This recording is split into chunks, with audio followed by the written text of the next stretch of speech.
12 ज्योतिर्लिंग की कथा का स्मरण कराया। भगवान शिव ने अपनी जटा से बेलपत्र को उठाकर अपने हाथ में लिया है और भगवान शंकर स्वयं बेलपत्र को हाथ में रखकर 12 ज्योतिर्लिंग की कथा को श्रवण कर रहे हैं। भगवान शिव ने बेलपत्र को हाथ में लेकर 12 ज्योतिर्लिंग की कथा का स्मरण कराते हुए पूछा। भगवान शिव कहते हैं, तुम रुका जी, आपने संपूर्ण शिव महापुराण की कथा कही, दुर्वासा बाबा का स्मरण कराया। भगवान दुर्वासा ऋषि ने बारंबार राम और कृष्ण की परीक्षा ली। उस रूप में आप स्वयं शिव अवतरित हुए। प्रभु एक काम करिए, अब आप हमें जो भगवान शंकर पृथ्वी पर अवतरित हुए 12 जगह पर, उस कथा को श्रवण करा दीजिए। भगवान भूत भावन भगवान शंकर ने जैसे ही कहा तो तुमरुका जी ने कहा, हे भोलेनाथ, ये 12 स्थान आपके द्वारा प्रकट किए हुए हैं। इन 12 जगह पर अगर जीव किसी भी एक स्थान पर भगवान शंकर की शिव महापुराण की कथा को श्रवण करेगा, उसका जीवन फिर बार बार जन्म और मरण से छूटकर वह भगवान के ही धाम को चला जाए। आज भी नियम है, 12 ज्योतिर्लिंग में से किसी भी एक ज्योतिर्लिंग पर शिव महापुराण की कथा का स्मरण कभी कहीं हो रहा हो, सुन लीजिएगा। जीवन में कभी मौका नहीं। भगवत तत्व को धारण किया। आगे वर्णन करते हुए पहले ज्योतिर्लिंग में सोमनाथ जी का वर्णन किया। सोमेश्वर महादेव भगवान दक्ष प्रजापति ने अपनी 27 कन्या चंद्रदेव को भी आई। कितनी कन्या? 27। पर चंद्रदेव एक रोहिणी नाम की कन्या थी, उसको बहुत प्रेम करते थे। रोहिणी नाम की कन्या को अधिक स्नेह करते, बाकी की कन्याओं को देखते तक नहीं। सारी कन्या मिलकर अपने पिताजी के पास में जाकर कहती हैं, पिताजी तुम्हारा जमाई केवल एक बेटी को चाहता है, बाकी का किसी को नहीं। चंद्रदेव को बुलाकर दक्ष प्रजापति ने समझाया, नहीं माने। फिर समझाया, फिर भी नहीं माने।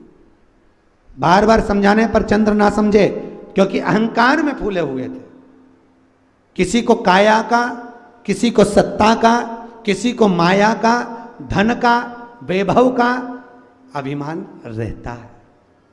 और ध्यान देना, कुर्सी पर हो तो लोग तुम्हें पूछ रहे हैं, कुर्सी से नीचे हुए तो कोई किसी को नहीं पूछता। कुर्सी पर बैठने पर इसका मान छोड़ दो कि मैं इस पद पर हूं, मैं इस जगह पर हूं, मैं इस स्थान पर हूं, उसका कोई तात्विक सुख नहीं। उसका कोई तात्विक सुख नहीं। आमदार की कुर्सी पर, खासदार की कुर्सी पर, विधायक की कुर्सी पर, सांसद की कुर्सी पर, आदि की जितनी कुर्सियां हुई हैं, जितने पद हुए हैं, चाहे सीएम पीएम जितने भी पद होते हैं, अध्यक्ष उपाध्यक्ष आदि जितने भी पद होते हैं, उन पद पर जो बैठा है उस कुर्सी की महत्वता है। जब वो उतर जाता है तब उसको कोई नहीं पूछता।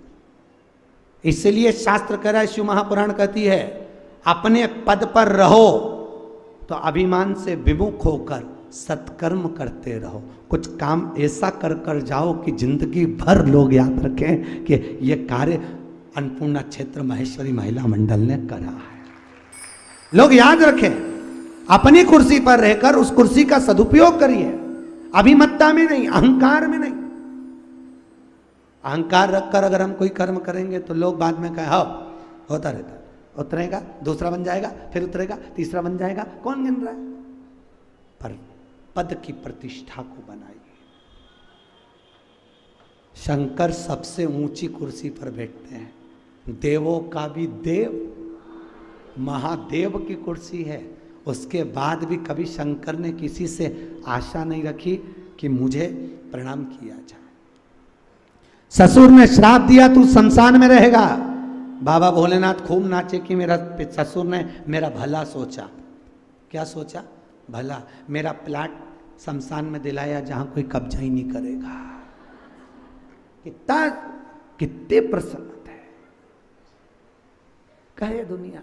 लोग उसको गंजेड़ी कहते हैं, लोग उसको भंगेड़ी कहते हैं, लोग चिलम पीते हुए फोटो बना देते हैं, लोग कुछ भी कहें, पर बाबा भोलेनाथ जी कहते हैं तुम्हारी मर्जी पड़े जो कहो, मेरे कोई फर्क नहीं पड़े। चंद्रदेव को समझाया, नहीं माने। दक्ष प्रजापति ने श्राप दे दिया, चंद्रदेव तुझे इस काया का अभिमान है, मैं तुझे श्राप देता हूं, तेरी काया क्षणित होगी, गल गल के गिरेगी। काया का रोग हो गया, नेत्रों से जल बह रहा। पहले फूल लिया, खूब फूला, खूब अभिमान रहा, खूब अभिमत्ता में फूला, और व्यक्ति जब अभिमान से नीचे गिरता है तब मालूम पड़ता है। चंद्रदेव आंख में आंसू भरकर देवर्षि नारद के पास गए। नारद जी, मेरे ससुर ने मुझे श्राप दिया है, आप कुछ कहो, आप कुछ बताइए, आप कुछ करुणा करिए।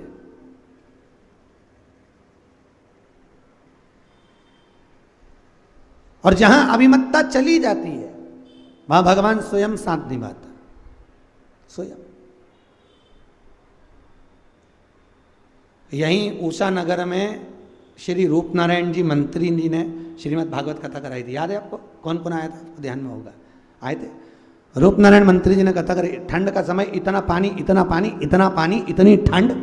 स्वयं 1008 श्री विष्णु प्रपन्नाचार्य जी महाराज जी उस कथा में जब पधारे तो उन्होंने भी कहा कि पूरी परीक्षा रूप नारायण जी आपकी भगवान ले रहा है, और तो भी परीक्षा जब ले रहा है आप उस परीक्षा में पास होते चले जा रहे हैं।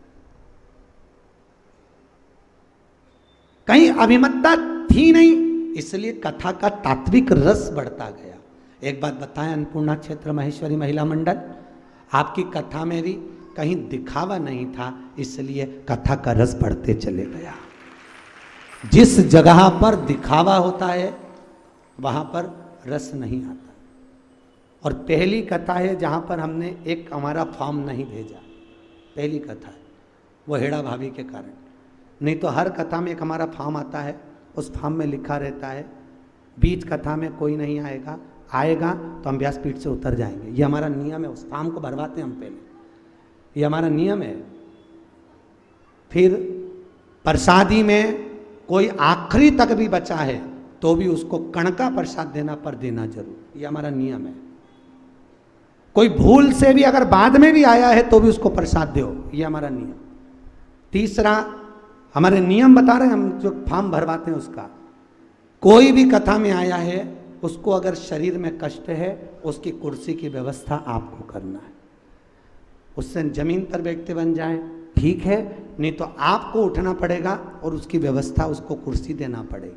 क्यों? क्योंकि बेचारा इतनी दूर से आया है, उसके शरीर में कष्ट होगा, वो ठीक नहीं लगेगा। कोई अतिथि कथा में आ रहा है, कोई आमदार, कोई खासदार, कोई विधायक, कोई सांसद, कोई कथा में आए, कथा के पहले बुलवाओ या बाद में बुलवाओ। क्यों? उसका हम भी सम्मान करें, उससे हम भी मिलें तो हमको भी अच्छा लगेगा। हम उससे बात ही नहीं कर पाए, फिर कथा में लग जाए तो उसको लगेगा बताओ महाराज को कितना अहंकार कि हमसे बात नहीं करी। भगवत तत्व को धारण। तीसरा, भरी सभा में अगर कोई बधाई बट रही है तो वो 4 लोगों को ना दी जाए, अगर देना है पूरी सभा में सबको दीजिए, नहीं तो अपने रिश्तेदारों को घर पे दीजिए, पर भरे पंडाल में कोई बधाई ना बटे। एक को मिली और दूसरे को नहीं मिली, दूसरे को नहीं मिली, जिसने दी और जिसको मिल गई वो तो खुश हो गया, पर जिसको नहीं मिली उसका दिल उदास हो गया, उसको नहीं मिली। इसलिए बधाई बटे सबको दो, नहीं तो मत दो, ये नियम होना चाहिए। हम लोग केवल हेड़ा भाभी के कारण हमने फॉर्म नहीं भरवाया, नहीं तो जबरकोटा परिवार, चाहे अपना पैलेस वाले मुन्ना राठौर, चाहे गोलू अग्निहोत्री, आदि कादिक जितनी कथा, हमारे उषा वाले रूपनारायण जी मंत्री, आदि कादिक जितने भी कथा लिए हम सब दूर फॉर्म भरवा लेते हैं कि ये नियम हमको चाहिए। तो कथा का रस हो, समान भाव रखो, सम भाव रखो। क्यों? शंकर शमशान में रहता है। शमशान का मतलब है जिस सबकी शान सम, उसी का नाम सम। अमीर भी जाए तो बांस पर, गरीब भी जाए तो बांस पर, अमीर भी जाए तो सफेद कपड़े में, और गरीब भी जाए तो सफेद कपड़े में, जहां सबकी शान सम है उसी का नाम शमशान है। उस शमशान में कोई अमीर भी डनलप के गद्दे पर नहीं जाता, जाता है क्या? सब बांस के टुकड़े पर जाते हैं। तो फिर क्यों अभिमान, क्यों अभिमतता? सब बराबर। पुराण चाहे शिव पुराण हो चाहे भागवत पुराण हो, कभी किसी पुराण का शुल्क नहीं निश्चित करा। आप लोगों ने जो दिया वो लिया। कल से ये ना कहिए कि मिश्रा जी ने इतना लिया। ये अपने जीवन की 998 नंबर की कथा कर रहा हूं, और 998 कथा में कोई नहीं कह सकता कि मिश्रा जी ने कुछ लिया। और शिव महापुराण का नियम है 2 साल गौशाला को बनाने में केवल 4-6 महीने 8 महीने की और देरी है, बस उस माँ के लिए मांगा है। और आप लोगों का प्रेम इतना, कई लोग कहते हैं महाराज इतना सोना क्यों पहन के बैठते हो? और महाराज तो बैठते नहीं। हमने कहा तुमने दिया हम पहनेंगे, तुम्हारे पास भी है, पर तुमने लाकर में धर दिया, बाद में बहू को दे दोगे, बेटों को दे दोगे, और मर के चले जाओगे, पहनोगे कब? बस अंतर इतना है, हमको दिया इसलिए हमने पहना। आपके पास भी है, और दुनिया में ऐसा कोई कथाकार नहीं जिसके पास सोना चांदी नहीं हो, खूब है पर नहीं पहनता, फिर भी गरीबड़ा बन करके हमारे पास तो कुछ नहीं, आप तो दो, तो खूब दिया। और आपका आशीर्वाद इतना है जीजियों, आपको बहन कहता हूं, आपका इतना आशीर्वाद है, इतना आशीर्वाद है, बाबा की इतनी कृपा है कि 2019 के जुलाई तक कथाएं खूब है, उसकी कृपा। ये आपका आशीर्वाद है, ये आपका प्रेम है, धन नहीं, आशीर्वाद फलता है। इसलिए आपको कह रहे हैं, माता पिता भले किसी को भी साड़ी दें, माता पिता किसी को दौलत दें, संपदा दें, हमको नहीं चाहिए। आप क्या कहोगे? आपका आशीर्वाद दो। जिनको संपदा मिली उनके बेटों ने संपदा डब्बे में गंवा दी, शेयर मार्केट में, और वो भीख मांग रहे हैं। और जिनको आशीर्वाद मिला बूढ़े माँ बाप का, उनके लड़के 2 रोटी कमाकर घर में चकाचक रह रहे हैं। इसलिए निवेदन है, आशीर्वाद लेना धन नहीं, दौलत नहीं, उसका कोई तात्विक अंश नहीं, उसका कोई तात्विक सुख नहीं। शास्त्र कह रहा है, चंद्रदेव को अभिमान आया, क्षय रोग हो गया, शरीर गल गया, गिर गया, गुरु जी ने कृपा कर दी। देवऋषि नारद ने कहा तुम्हारी आकृति का शिवलिंग बनाओ, उसकी आराधना करिए, पूजन करिए। आकृति का शिवलिंग बनाया, पूजन करी, पूजन करी, शंकर जी प्रसन्न होकर काया के रोग से मुक्ति दे दिए। जिसका शरीर सफेद पड़ रहा हो, चर्म रोग हो गया हो, खाल सफेद पड़ रही हो, उस व्यक्ति को कुछ नहीं करना है। क्या करना है? अलोनी गोबरी, गोबरी जानते हो? अलोना कंडा, गाय ने पोटा करा, सूख गया, उस कंडे को उठा लो, उसको सुखाओ, सुखाकर उसको जलाओ, जला के राख तैयार करो, राख तैयार करके सफ़ेद कपड़े में उसको रखो। सफ़ेद कपड़े में रखकर शिवरात्रि कोई से भी महीने की हो, रात्रि को 12 बजे उस कंडे के चूरे को लेकर जाओ, शंकर जी के शिवलिंग पर 12 बजे रात्रि को चढ़ाओ, वापिस उठा लो, 1 बजे से 2 बजे के बीच में उसी चूरे को पानी में डाल लो और निवस्त्र होकर बाथरूम में उस पानी से स्नान कर लो। चर्म रोग समाप्त हो जाएगा। सफ़ेद जो चमड़ी पड़ रही है वो धीरे धीरे अपनी सही अवस्था में आ जाएगी। सही अवस्था, प्रयास करो। दूसरा वर्णन, जिसकी चमड़ी सफ़ेद पड़ रही हो, काया का रोग हो, बड़े परेशान हो गए, कोई बड़ी काया की रोग बीमारी हो गई, कुछ ना करिए। कभी सोमनाथ जी जाएं तो सोमनाथ के मंदिर के शिखर को 1 कटोरी में घी रखकर, शिखर को दिखाकर भगवान शंकर का एक बार जो 10 नाम आपको बताए थे शिव और पार्वती के, वो 10 नाम बोल लो और घी दिखा लो शिखर को, उसी घी को लेकर आ जाओ, प्रतिदिन 11 दिन तक लगाओ, चर्म रोग समाप्त हो जाता है, कभी नहीं रहेगा। जितनी गोली दवाई खाते हैं चर्म रोग उतना बढ़ता है, पर भगवान शिव आरोग्य के देवता हैं, रोग मुक्त करने वाले, आरोग्यता प्रदान कर, चर्म रोग मिट जाता है। आगे कथा आई है, सोमेश्वर के रूप में भगवान विराजमान हुए। अगला वर्णन आया है मल्लिकार्जुन कार्तिकेय जी रुष्ट होकर श्रीशैलम में जाकर विराजमान। कहां पर? श्रीशैलम। एक बात बहुत सुंदर है, कभी मौका मिले श्रीशैलम में, पूरे जगह पर बहुत महंगा भोजन है, पर श्रीशैलम में हमारे मारवाड़ियों का एक महेश्वरी भवन बना हुआ है श्रीशैलम। मैंने एक चीज़ वहाँ की बहुत अच्छी लगी, पूरी महेश्वरी समाज को मैं साधुवाद दूंगा, एक बार जोरदार ताली बजाओ उनके लिए। मेरे को वहाँ एक बात बहुत अच्छी लगी, जब हम शिव पुराण करने श्रीशैलम गए तो हैदराबाद की महेश्वरी समाज द्वारा वहाँ शैलम में कथा थी। वहाँ हमने देखा कि प्रतिदिन वहाँ पर भोजन बनता है और भोजन बनकर वो भोजन बड़े बड़े कड़ाव में बनकर पूरे श्रीशैलम में जहाँ गरीब लोग बैठे होते हैं, जिनको भोजन की ज़रूरत होती है, रेलवे स्टेशन पर, बस स्टैंड पर कोई यात्री जा रहा है, उसको भोजन नहीं मिला, वहाँ महेश्वरी समाज उनको भोजन देती है। ये कितनी बड़ी बात होगी, सोचो आप, ये बड़ी प्रसन्नता की बात है। अच्छा सुख की अनुभूति। कई लोग कहते हैं महाराज कली काल में यज्ञ का विधान क्या है? शिव महापुराण कहती है कली काल में यज्ञ का विधान है, हजारों लाखों रुपए की सांकल्य छोड़कर अग्नि को प्रकट कर लिया, लाखों रुपए यज्ञशाला में लगा दिए, वो यज्ञ करना श्रेष्ठ नहीं है। कली काल में यज्ञ की प्रामाणिकता है अपनी कमाई का एक अंश निकालकर किसी भूखे को भोजन करा दो, यज्ञ हो गया, यज्ञ हो गया। किसी भूखे को भोजन कराना यज्ञ हो गया, वो यज्ञ का प्रधान, वो यज्ञ की आनंदता है, वो यज्ञ की श्रेष्ठता है। भूखा भोजन कर ले वो आनंद। मल्लिकार्जुन में बाबा श्रीशैलम में जाकर कार्तिकेय जी बैठ गए, माता मनाने के लिए गई। पूरे विश्व में केवल एक मल्लिकार्जुन का मंदिर ऐसा है जिसकी शिखर पर दो ध्वजा लगती है, एक लाल एक सफेद। लाल ध्वजा पूर्णिमा के दिन हवा में उड़ती है और सफेद ध्वजा अमावस्या के दिन हवा में उड़ती है।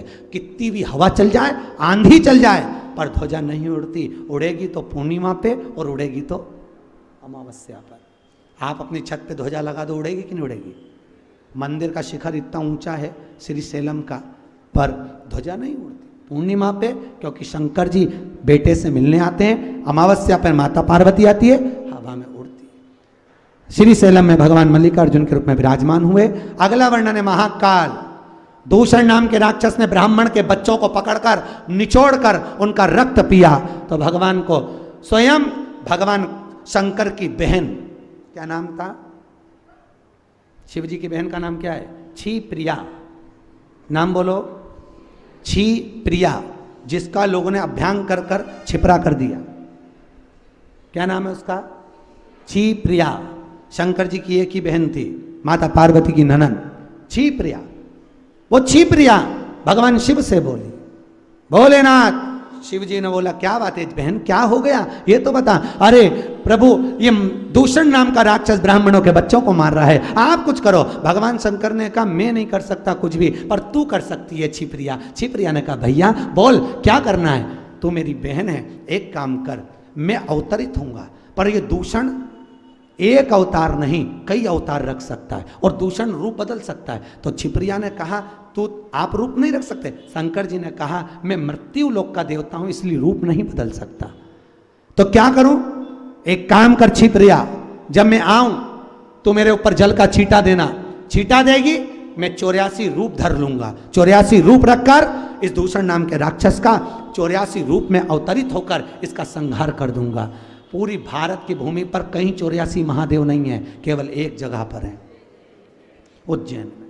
भगवान शिव ने 84 रूप रखे और दूषण नाम के राक्षस का संहार करा। ये देखकर छिप्रिया बड़ी प्रसन्न हुई और अपने भाई को राखी बांधी। आज भी पृथ्वी की सबसे बड़ी राखी महाकाल राजा को बनती है, छिप्रिया की ओर से, बहन की ओर से, भाई की ओर से।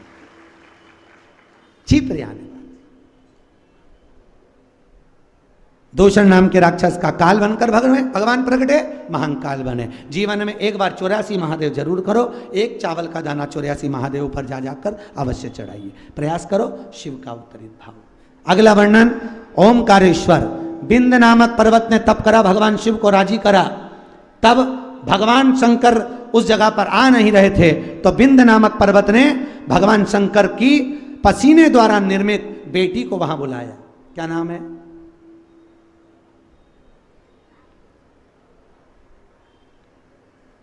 अरे शिव जी की एक बेटी जिसको मान्यता नहीं मिली थी पर गुप्त रूप से बेटी थी, क्या नाम था?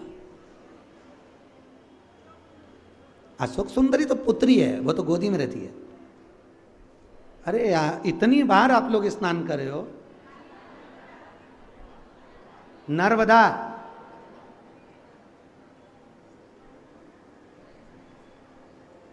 शिव जी की पुत्री है। शंकर जी ने जब तप करा था उनके शरीर से पसीना निकला, पसीने ने स्त्री का रूप ले लिया, नर्मदा पुराण में लिखा है। उस स्त्री का नाम क्या पड़ा?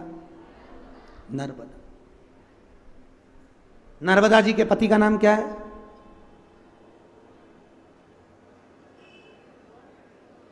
है? कुंवारी है। अगर नर्मदा कुंवारी होती तो उसमें पुरुष नहा सकता था? बोलिए जल्दी। अगर नर्मदा कुंवारी होती, हमारे यहाँ तो बेटी बड़ी हो जाती है तो माँ उस बेटी को अलग सुलाती है, बाप के साथ नहीं सुलाती। तो क्या नर्मदा कुंवारी रहती तो कोई पुरुष उसमें स्नान कर सकता था? नहीं। नर्मदा कुंवारी रहती तो पुरुष नहीं नहाता। नर्मदा जी का विवाह राजा पुरुकुस के साथ हुआ था। नर्मदा जी के पति का नाम है राजा पुरुकुस। क्या नाम है? राजा पुरुकुस।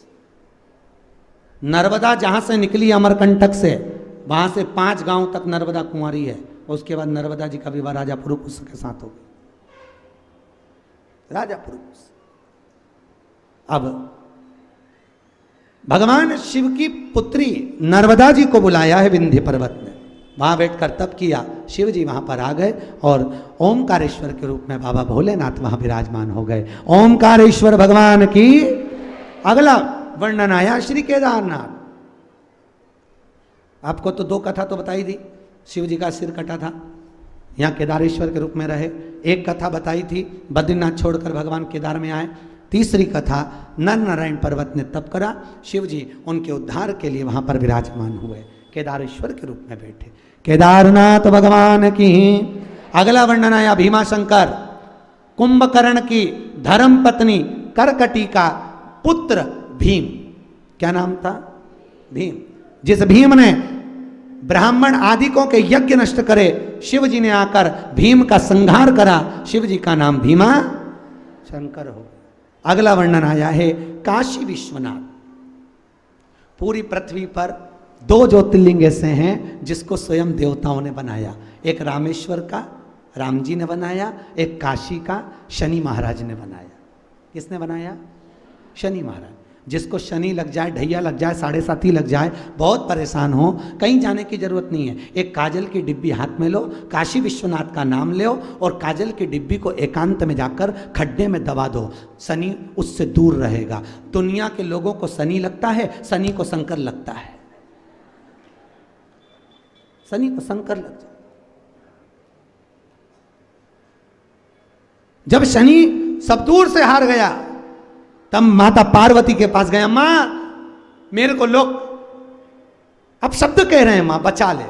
माता पार्वती ने कहा काशी में जाकर गंगा के तट पर शंकर जी का शिवलिंग का निर्माण कर कर तू पूजन करेगा तो शनि तेरे प्राण बच जाएंगे। शनि के प्राणों को शिव ने बचाया है। तो आज भी काशी विश्वनाथ का दर्शन करने जाओ तो वहां गंगा जी में अगर काजल की डिब्बी को बहा दिया जाता है तो व्यक्ति के शरीर के पूरे रोग समाप्त हो जाते हैं। काजल की डिब्बी मात्र गंगा में बहाने पर। कहाँ? काशी में, हरिद्वार में नहीं, ना इलाहाबाद में, काशी में। काशी विश्व। अगला वर्णन आया है काशी विश्वनाथ। मनु शत्रुपा ने तप कर कर भगवान शिव का आनंद सुख पाया। अगला वर्णन है त्र्यंबकेश्वर। गौतम बाबा पर गौ हत्या का दोष लगा। अहिल्या माता ने भगवान ब्रह्मा विष्णु महेश को बुलाया। 3 छोटे छोटे से शिवलिंग एक खड्डे में, उसमें से पानी निकलता रहता है। ऐसे त्र्यंबकेश्वर के रूप में बाबा विराजमान होकर गौतम बाबा का कल्याण करें।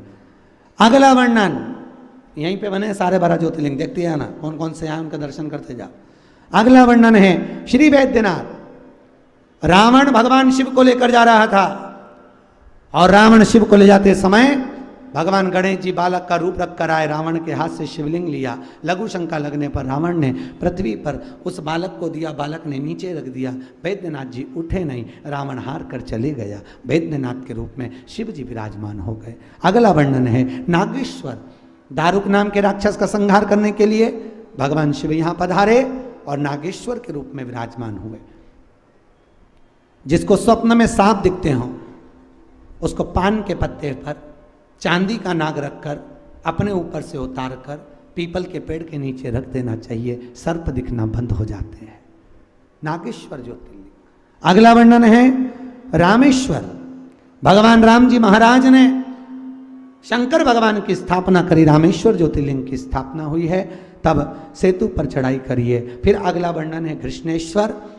एक सुधर्म नाम का ब्राह्मण जिसकी दो पत्नी थी, सुदेहा और घूष्मा। सुदेहा के यहां संतान नहीं थी, घूष्मा के यहां संतान हुई। सुधर्म ने घूष्मा का बेटा सुदेहा को दे दिया। सुदेहा ने पाल पोस कर बड़ा करा, बच्चे का विवाह हो गया।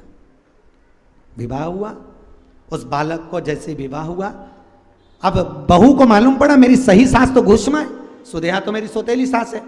बहू घूष्मा को पूछने लगी, सुदेहा को गुस्सा आया, उसने अपने बेटे के शरीर के टुकड़े टुकड़े कटकर एक कपड़े में बांध लिए, तालाब में फेंक दिए। घूष्मा रोज प्रतिदिन एक शंकर जी का शिवलिंग सोमवार को बनाती थी, तालाब में विसर्जन करने जाती थी। विसर्जन करने गई, मन में आया मैंने बेटे का दर्शन नहीं करा। तैरता हुआ बेटा 3 दिन बाद भी वापिस निकल कर आ गया। घूष्मा के बेटे को भगवान ने जीवित करा तो शिव जी का नाम कृष्णेश्वर महादेव हो गया। ये 12 ज्योतिर्लिंग की कथा श्रवण कर कर भगवान शिव अपनी धर्मपत्नी माता पार्वती के साथ शिव महापुराण की पोथी पर बेलपत्र समर्पित करते हैं। हमारे यजमान श्री झवर जी बेलपत्र समर्पित करने पधार रहे हैं। भगवान शिव की पोथी पर बेलपत्र दिया और भगवान तुमरुका जी ने भगवान शिव से वर मांगा, हे भोलेनाथ, आपकी यह बेलपत्र जो शिव पोथी को समर्पित हुई है, यही बेलपत्र जीव का कल्याण करे, जगत का उद्धार करे। भगवान ने बेलपत्र शिव पोथी को समर्पित करी। जोरदार ताली बजाएं। आप सबकी ओर से झवर जी ने, मुख्य मनोरथी ने, यह बेलपत्र शिव पोथी को समर्पित कर दिया। चारों तरफ सुख समाहित हुआ, आनंद स्थापित हुआ। 12 ज्योतिर्लिंग की कथा के बाद वेद व्यास जी महाराज तुमरुका के चरित्र को लिखते हैं।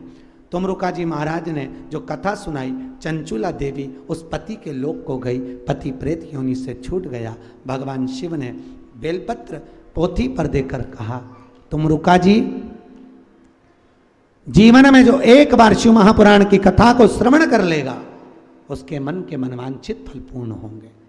ये मेरे मस्तक की बेलपत्र, शिव पोथी पर चढ़ी हुई बेलपत्र अपने घर की अलमारी में, तिजोरी में जो रखेगा वो जीव का धन धान्य बढ़ेगा, वैभव प्रतिष्ठा बढ़ेगी। ऐसा भाव रखकर भगवान शिव ने बेलपत्र पोथी पर दी। जीवन में मौका मिले, दुनिया चाहे कुछ भी कहे, आप अलमस्त होकर शिव की कथा का रसपान करो और अपने जीवन को धन्य बनाओ। मौका मिले एक बार शिव महापुराण 12 ज्योतिर्लिंग में से किसी ज्योतिर्लिंग पर अवश्य सुने। हम भी प्रयास कर रहे हैं कि एक शिव पुराण अभिमुक्त नगरी काशी में हो, प्रयास कर रहे हैं, आप सबको सूचना देंगे। काशी अभिमुक्त नगरी है जहाँ मरने वाले का कभी जन्म नहीं होता, जहाँ शिव गुरु मंत्र देकर विदा करते हैं। प्रयास करेंगे साल भर के अंदर एक कथा काशी में हो शिव महापुराण की, और आप सब सुनकर अपने जीवन को धन्य बनाएं। प्रयास करेंगे, सूचना मिलेगी, महिला मंडल आपको सूचना भी देगी।